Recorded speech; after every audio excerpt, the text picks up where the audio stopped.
Eles surgiam na linha do horizonte como sombras que dançavam sob o sol inclemente. Montados em cavalos velozes, como o vento quente das dunas, vinham envoltos em mantos que ocultavam o rosto, deixando apenas os olhos visíveis, olhos treinados para ler cada movimento do inimigo. Chamados de falcões do deserto, eram guerreiros moldados pela areia, pelo calor e pela guerra. Viviam onde a vida parecia impossível, mas no campo de batalha mostravam uma disciplina e uma coragem que desafiavam qualquer exército que ousasse entrar em seu território.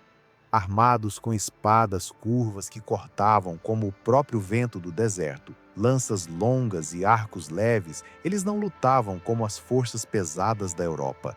Preferiam a velocidade à força, o ataque rápido ao confronto direto. E como os falcões que lhes davam nome, mergulhavam sobre o inimigo no momento exato apenas para desaparecer logo depois, deixando poeira e corpos para trás. Hoje, no Espada e História, vamos viajar para o coração árido do Oriente Médio e do norte da África, para descobrir quem foram os guerreiros que dominaram as rotas das caravanas, desafiaram impérios e transformaram o deserto em seu campo de batalha. Os falcões do deserto, homens cuja coragem e astúcia se tornaram lenda. O deserto sempre foi um campo de batalha diferente de qualquer outro. Não há florestas para se esconder, nem rios para proteger as fronteiras. A paisagem é feita de dunas em constante movimento, o calor escaldante durante o dia e o frio cortante à noite. Sobreviver ali já é um feito. Lutar e vencer nesse ambiente exige algo além de força, exige astúcia, resistência e profundo conhecimento da terra.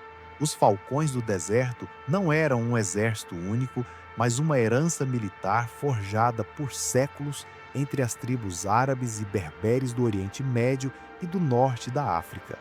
Desde a Arábia pré-islâmica, os beduínos travavam combates entre clãs por território, poços de água e rotas de comércio. Com o advento do islamismo no século VII, essas mesmas tribos se uniram sob novas lideranças e levaram sua arte de guerrear para além das dunas.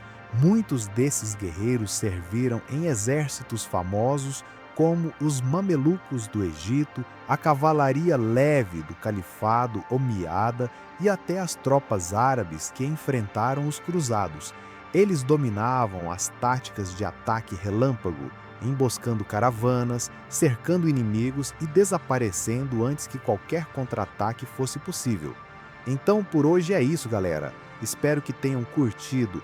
Deixem um like, se inscrevam no canal e até mais! O deserto era sua fortaleza. Sabiam onde encontrar água, como usar as tempestades de areia a seu favor e como manter seus cavalos prontos para longas jornadas. Para estrangeiros eram inimigos imprevisíveis, para seus aliados eram o golpe certeiro que mudava o rumo de uma batalha. Nos reinos e tribos do deserto não existia um alistamento como nos exércitos organizados da Europa. O recrutamento dos falcões do deserto começava no berço. Desde crianças, os meninos, e em alguns casos até mulheres guerreiras, aprendiam a montar, caçar e lutar. Não era um treino para ir à guerra, era uma preparação para a sobrevivência. Um jovem crescia ouvindo histórias de batalhas e emboscadas ao redor da fogueira, aprendendo a identificar pegadas na areia, a navegar pelo céu noturno e a suportar dias inteiros com pouca água. A equitação era essencial. Aos 8 ou 9 anos já eram capazes de conduzir cavalos e camelos em alta velocidade pelas dunas. As armas vinham cedo às mãos, primeiro arcos leves para a caça, depois lanças e espadas curvas como a saife ou o shamshir. A habilidade de atirar flechas a cavalo era uma das mais valorizadas, pois combinava mobilidade e letalidade. A vida desses guerreiros era simples, mas dura. Viviam em tendas nômades, movendo-se com as estações e as necessidades das caravanas. O clã era a base de tudo. Lealdade à família e à tribo estava acima de qualquer ordem externa. Quando a guerra chamava, Eles partiam rapidamente, viajando leves, sem bagagem excessiva. Cada guerreiro sabia que no deserto, velocidade e silêncio valiam mais do que um exército pesado.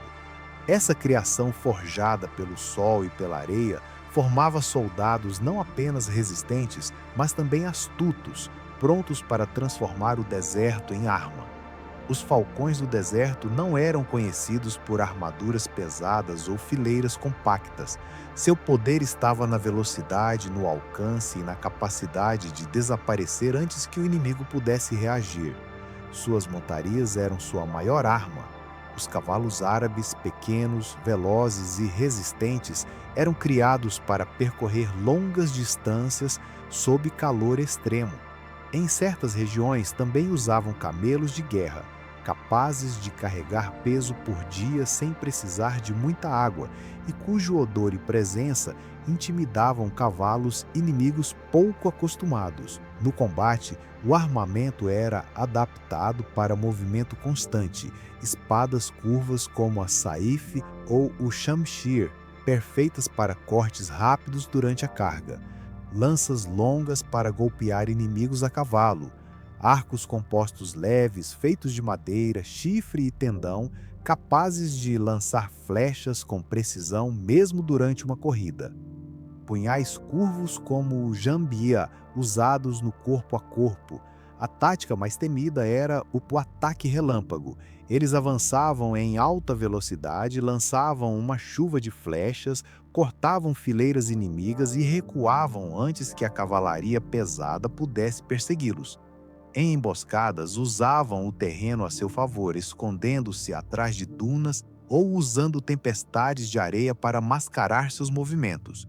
Muitos exércitos estrangeiros subestimaram esses guerreiros apenas para ver suas fileiras quebradas por cargas rápidas e ataques vindos de todas as direções. Para os falcões do deserto, o deserto não era um obstáculo, era a própria arma. A história dos falcões do deserto se confunde com séculos de guerras no Oriente Médio e no norte da África, seja defendendo suas terras ou servindo como tropas de elite para grandes impérios. Eles deixaram marcas profundas na história militar. Um dos episódios mais famosos foi a Batalha de Hattin, em 1187, quando o sultão Saladino reuniu forças árabes e beduínas para enfrentar o exército cruzado. Em um calor sufocante e cercando o inimigo longe de fontes de água, os cavaleiros do deserto enfraqueceram as tropas cristãs com ataques rápidos, preparando o terreno para a vitória decisiva que levou à reconquista de Jerusalém. Outro momento lendário ocorreu durante as guerras mamelucas contra os mongóis no século XIII. Em Ain Jalut, no ano de 1260, a cavalaria leve do deserto foi essencial para atrair os mongóis para uma emboscada mortal. A vitória não só salvou o Egito, mas também impediu o avanço mongol sobre o Oriente Médio. Mesmo em tempos mais recentes, as táticas herdadas dos falcões do deserto continuaram vivas. Na Primeira Guerra Mundial, tribos árabes lideradas por figuras como Lawrence da Arábia usaram ataques rápidos e sabotagens contra as forças otomanas, mostrando que, mesmo diante de armas modernas, a velocidade e a surpresa ainda eram letais no deserto. Essas vitórias, separadas por séculos, têm algo em comum. O deserto não era apenas cenário, mas parte da estratégia, e quem o dominava, dominava também o destino da batalha. Ao longo dos séculos, os falcões do deserto foram retratados de muitas formas, às vezes como heróis nobres, outras como saqueadores implacáveis. Essa mistura de reputações gerou mitos que atravessaram o tempo. Um mito comum é o de que eles eram invencíveis no deserto. A verdade é que, embora fossem especialistas no terreno e extremamente adaptados ao calor e à escassez de água, também sofriam derrotas, especialmente contra inimigos que aprendiam a copiar suas próprias táticas ou contavam com apoio logístico sólido. Outro mito popular, alimentado por romances e filmes, é o de que todos os guerreiros do deserto eram nômades beduínos independentes, lutando apenas por honra ou vingança. Na realidade, muitos serviam como tropas contratadas por califas, sultões e líderes tribais, recebendo pagamento ou parte dos saques. Também se fala muito sobre a liberdade absoluta desses guerreiros. De fato, as tribos prezavam por sua autonomia, mas em períodos de guerra maior, era comum se unirem sob líderes carismáticos ou religiosos para formar exércitos maiores e mais organizados. O que é inegável é que seu estilo de combate, marcado pela velocidade e imprevisibilidade, os tornava adversários difíceis de enfrentar. E mesmo quando a lenda exagera suas façanhas, a base histórica continua sendo a mesma. Eles eram guerreiros forjados pelo deserto, onde a sobrevivência já era a primeira batalha vencida. Com o avanço das armas de fogo e a chegada de exércitos modernos, as grandes cargas de cavalaria dos falcões do deserto começaram a perder espaço. No século XIX, impérios europeus como o britânico e o francês ocuparam vastas regiões do Oriente Médio e do norte da África, impondo novas táticas e armamentos. Mas isso não significou o fim da tradição. Muitas tribos árabes e berberes continuaram usando suas táticas de mobilidade, emboscada e ataque rápido, adaptando-as para a guerra moderna. Durante a Primeira Guerra Mundial, combatentes do deserto voltaram a ser decisivos, agora atacando linhas de suprimento, destruindo ferrovias e usando a geografia a seu favor contra inimigos tecnologicamente superiores. Mesmo depois da guerra, a imagem do guerreiro do deserto permaneceu viva. Seu manto flutuando ao vento, o cavalo veloz e a lâmina curva se tornaram símbolos de liberdade e resistência. Hoje, o termo Falcões do Deserto é usado por alguns grupos militares e esportivos no Oriente Médio como um título de honra que remete a coragem, agilidade e instinto afiado. Na cultura popular, eles aparecem em livros, filmes e jogos, muitas vezes com um toque romântico, como mestres da arte de guerrear sob o sol escaldante e as estrelas frias da noite. O legado dos Falcões do Deserto é o de guerreiros que transformaram o ambiente mais hostil do mundo em seu maior aliado e que, mesmo sem castelos ou muralhas, provaram que a mobilidade e o conhecimento do terreno podem ser mais poderosos que qualquer armada. Eles não precisavam de muralhas nem de cidades fortificadas. O deserto era seu lar, sua fortaleza e sua arma. Montados em cavalos velozes, armados com lâminas curvas e guiados pelo instinto de sobrevivência, os falcões do deserto provaram que a guerra não é apenas força bruta, é também astúcia, velocidade e domínio do ambiente. Sua história atravessou séculos, desde as tribos nômades que defendiam suas rotas de caravanas, até os exércitos que enfrentaram cruzados, mongóis e impérios modernos. E mesmo que a poeira do tempo tenha encoberto muitos de seus feitos, o símbolo que carregavam, a liberdade indomável do deserto, continua inspirando até hoje.